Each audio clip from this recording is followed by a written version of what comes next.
Ainda que demore, vai dar certo.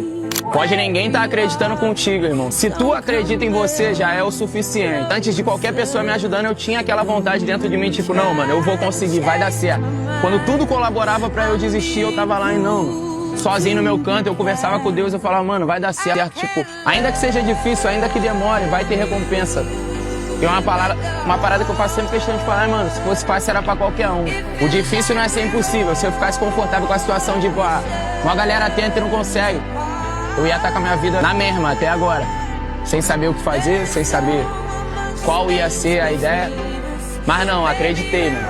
Quando tudo parecia que não ia dar certo, no fundo eu tava, não, mano, vai ter recompensa, vai dar certo. Então acredita, mano, acredita em você. Antes de você esperar qualquer pessoa acreditando, você tem que acreditar primeiro, tá ligado?